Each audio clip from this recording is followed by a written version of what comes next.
To this day, it's still uncertain what happened in the elevator of Tulsa's Drexel building on May 30th, 1921.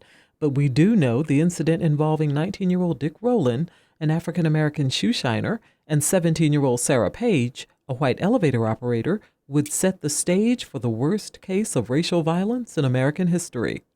Page says she was startled and therefore did not want to press charges. The result, Rowland being picked up at his Greenwood home and charged with assault. A white mob gathered at the courthouse seeking to lynch the teen, and the black men of Greenwood came out to help deputies protect him.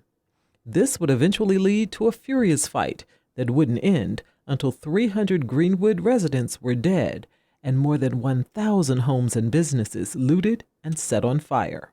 They were allowed to go in as private citizens and commit genocide upon that community, and that's exactly what they did.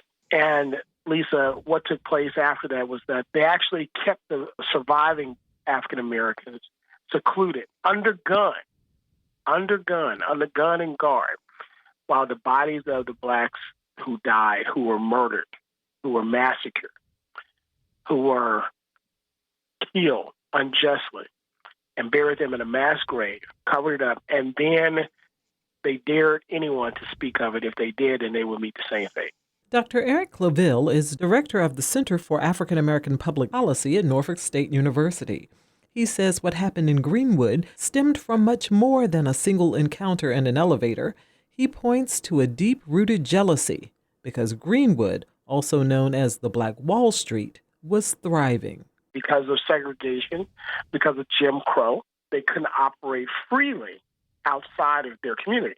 So we had black teachers, we had black lawyers, we had black doctors, we had black insurance salesmen, black funeral home operators, black store owners, individuals who operated every type of store that you would need, just about, in order to survive during that time period. So Greenwood community thrived because that dollar continued to circulate throughout that community. So it was an economy unto itself, and it created a lot of prominence in that community as well, which of course became, in white circles that were not doing too well, a point of jealousy.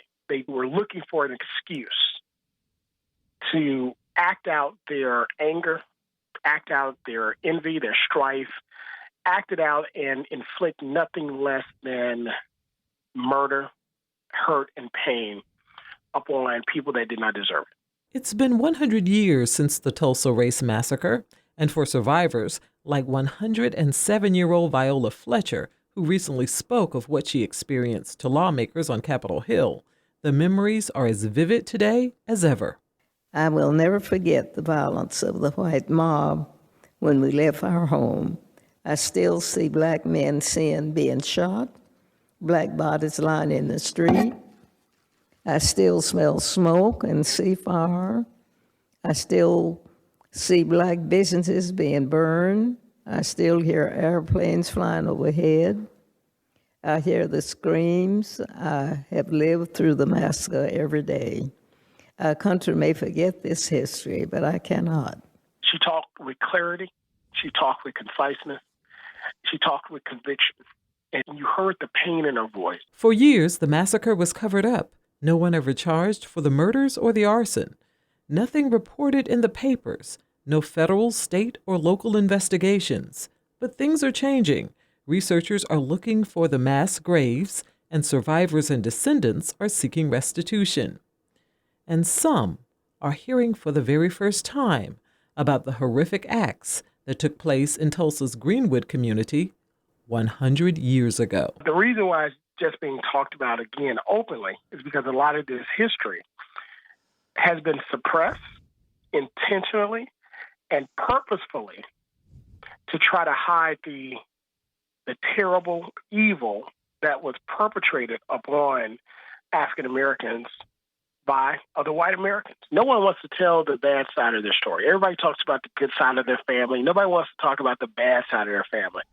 But the story of America is just that. There's the good and there's the bad.